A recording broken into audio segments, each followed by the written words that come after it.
Today, I want to finally talk about something that I wanted to talk about for a very, very long time,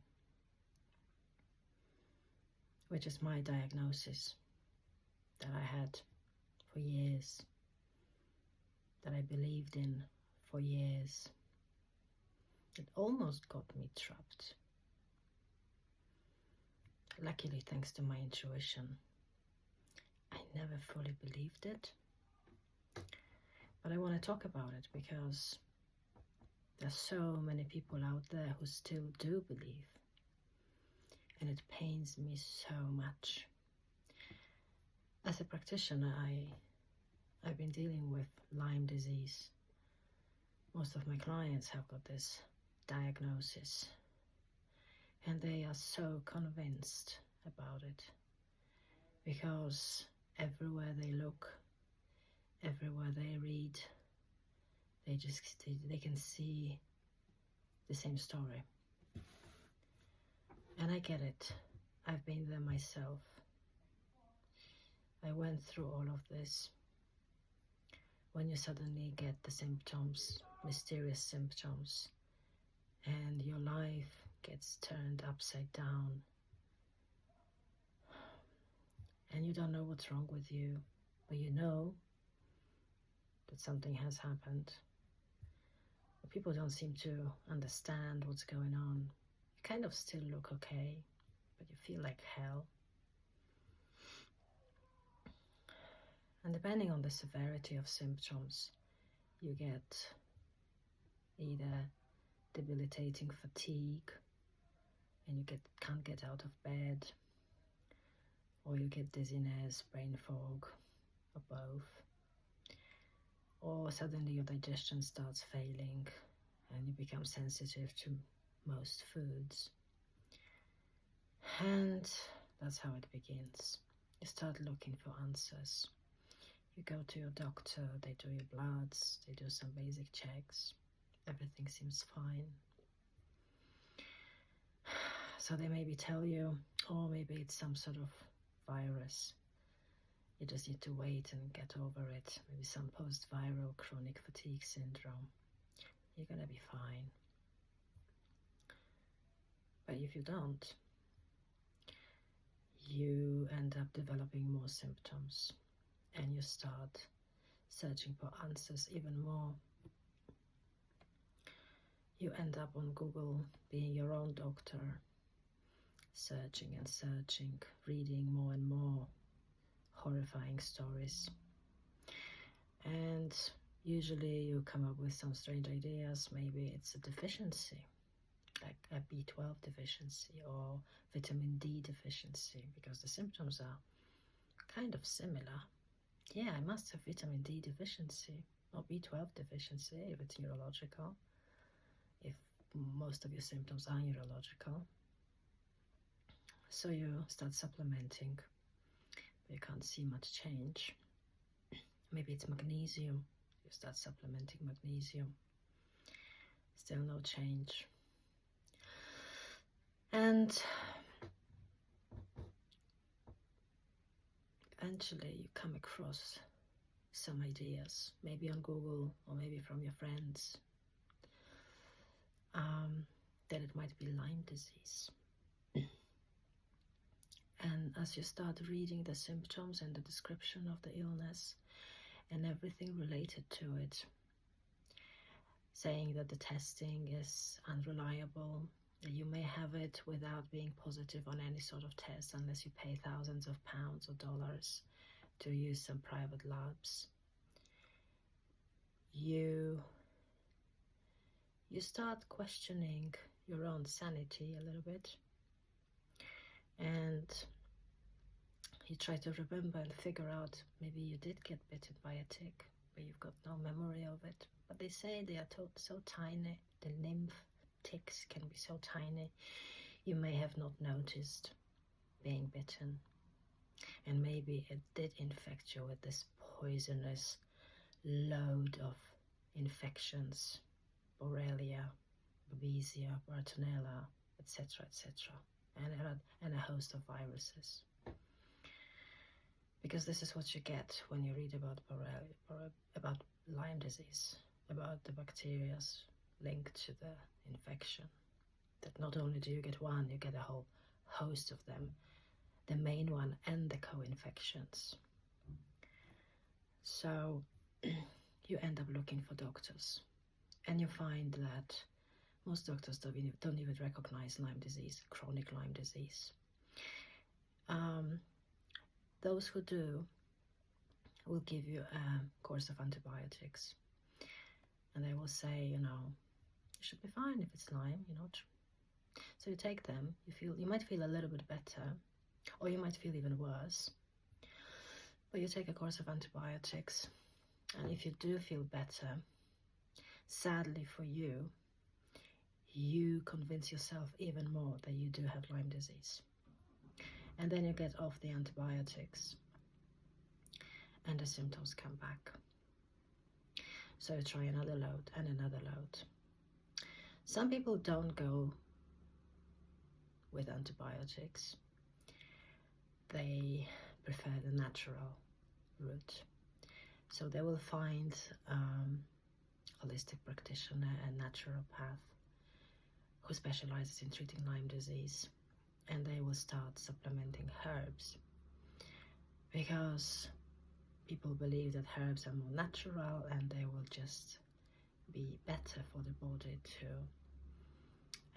treat the infections, and just more natural, holistic approach. But the reality is those herbs can be so harsh to your body, to your liver and to your kidneys, that some of them, especially in large doses, and if they are like many different herbs combined together in some sort of Lyme disease powder,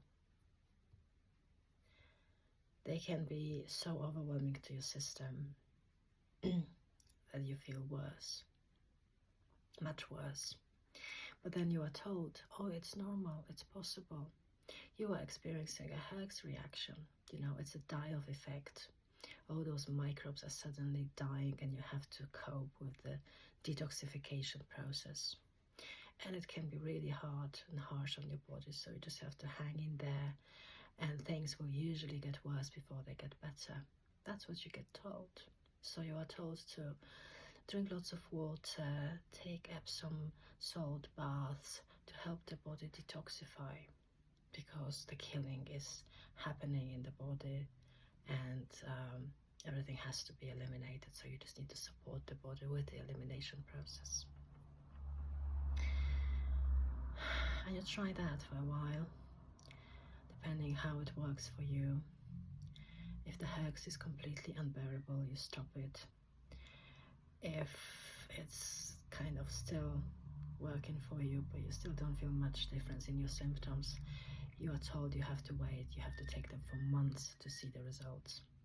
So you keep doing that.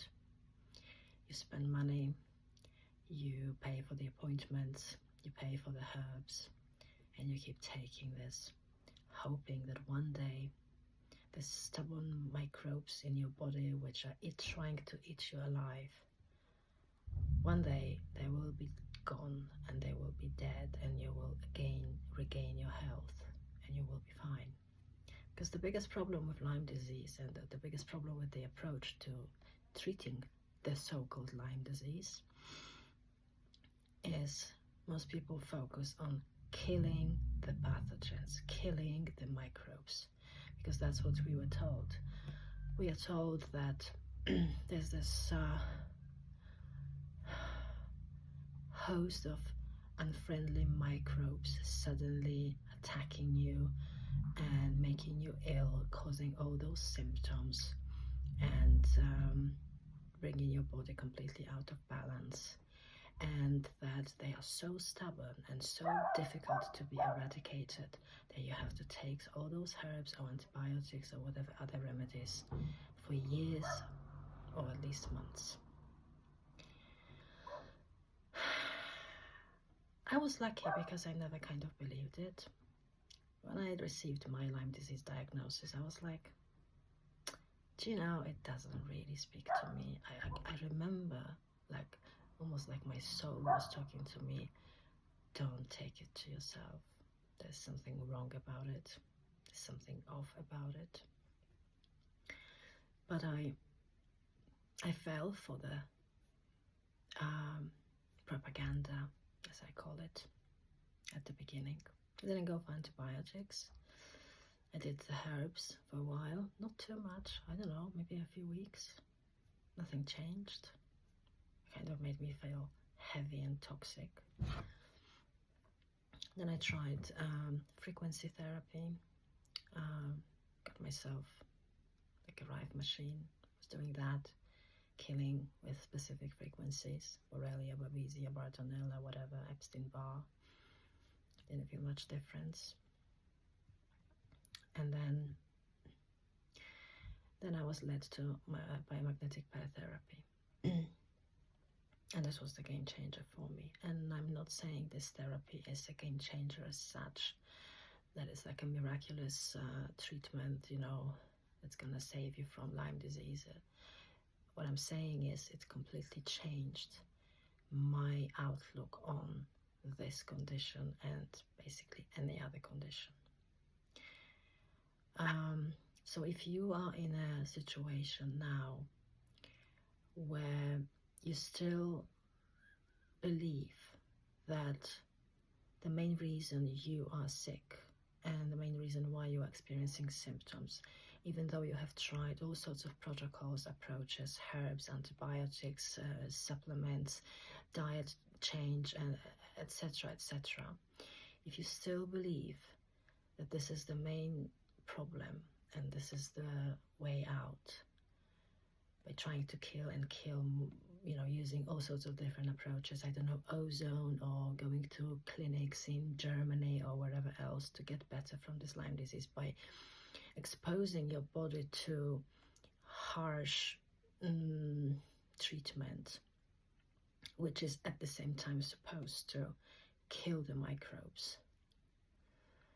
I'm telling you, this is not the way to go. And I know this based on my own experience, watching my clients, seeing that the same type of scenario in most of my clients. Everybody has tried all sorts of things on earth, and then they come to me and I see specific patterns running, specific similar patterns running in all of them. And I can assure you, your symptoms have almost nothing to do with the microbes. Those microbes are just the tip of an iceberg. And what you need to look at is the bottom of the iceberg. And this is what I'm going to explain in the next video. And I hope that made you think. But basically, my main message in this video is, do not believe everything you are told and start questioning. Because I am not the only person who discovered that there is a lot of false propaganda and lots of false information about Lyme disease. And actually, in my view, it's just a label for a host of symptoms which the medical world cannot explain. So they discovered the label, they said chronic Lyme disease, and they found the poor tick as a culprit of all of that. And they made all sorts of theories about ticks, including them being poisoned with the bacteria by you know, the US government, etc. So it's like the whole propaganda about Lyme disease. But I'm going to be talking in the next video why I got to those conclusions, that Lyme disease is not exactly what we are told it is, and I'm going to give you lots of evidence for that. Everything I have learned in my training courses as a holistic practitioner, and everything I have seen in my clients, and my own healing journey explains it all beautifully. So it will all make perfect sense to you once you listen to the whole series about Lyme disease. Bye for now.